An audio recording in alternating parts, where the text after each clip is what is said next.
জুবিন গাৰ্গ অসমৰ প্ৰতিটো আত্মাৰ সৈতে এটা নাম, কিন্তু তেওঁৰ মৃত্যুৰ ইমান দিন পিছতো আমি মাথো এটা প্ৰশ্নই সুধিছো, জুবিন দাই ন্যায় পাবনে? ৰাইজৰ মাজত চৰ্চা হৈছে ই সত্য নে ষড়যন্ত্ৰ, চৰকাৰে ইয়াৰ বিষয়ে কি কৰিব লাগে? জুবিন গাৰ্গ অসমীয়া সংগীতৰ ৰকষ্টাৰ আছিল আৰু তেওঁ আমাৰ হৃদয়ত সদায় অমৰ হৈ থাকিব।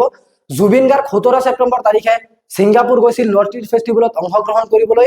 তাৰ পিছতে তাত তেওঁৰ সাগৰত স্নান কৰি থকাৰ সময়তে মৃত্যু হৈছিল। মুখ্যমন্ত্ৰীয়ে হত্যাকাণ্ড বুলি ঘোষণা কৰা গোচৰৰ শেষ সিদ্ধান্ত কেতিয়া আহিব? আজি আমি এই আৱেগিক যুঁজখনৰ বৰ্তমানৰ স্থিতি সম্পৰ্কে আলোচনা কৰিম। গতিকে আহক আমি ভিডিঅ'টো আৰম্ভ কৰোঁ আৰু আজিৰ এই ভিডিঅ'টো আপোনালোকে একেবাৰে প্ৰথমৰ পৰা শেষলৈ চাই থাকিব।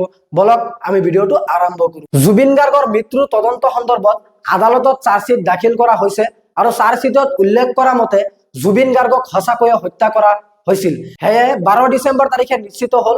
আদালতত চাৰ্জশ্বিট দাখিলৰ পিছতে SITৰ মুৰব্বী মুন্না প্ৰসাদ গুপ্তাই সংবাদমেলত সম্বোধন কৰে আৰু মুন্না প্ৰসাদ গুপ্তাই জনোৱা মতে 4 অভিযুক্তৰ বিৰুদ্ধে হত্যাৰ গোচৰ তৰা হৈছে। সিদ্ধাৰ্থ শৰ্মা, শ্যামকানু মহন্ত, শেখৰজ্যোতি গোস্বামী আৰু অমৃতপ্ৰভা মহন্তৰ বিৰুদ্ধে হত্যাৰ গোচৰ তৰা হৈছে।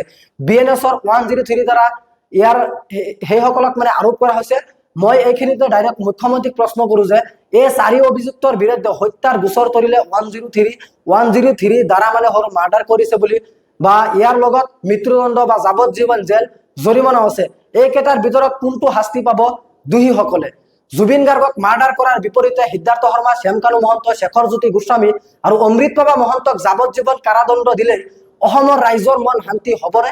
ইয়াতকৈ ডাঙৰ কথাটো হ'ল যে জুবিন দাই এই চাৰ্জশ্বিটখনৰ দ্বাৰাই ন্যায় পাবনে? আমি আশাবাদী কিন্তু গম্ভীৰ। জুবিন দাক ন্যায় দিয়াটো কেৱল এখন চৰকাৰৰ কাম নহয়, ই অসমৰ প্ৰতিটো আত্মাৰ আবেগ।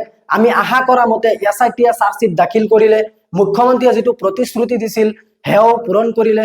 জয় জুবিন দা, ধন্যবাদ অসম SIT, ধন্যবাদ মুখ্যমন্ত্ৰী, জয় আই অসম। আপুনি কি ভাবে আমাৰ হিয়াৰ আমঠু জুবিন গাৰ্গে এই চাৰ্জশ্বিটখনৰ দ্বাৰাই ন্যায় পাবনে? আপোনাৰ মতামত তলত কমেণ্টত জনাওক।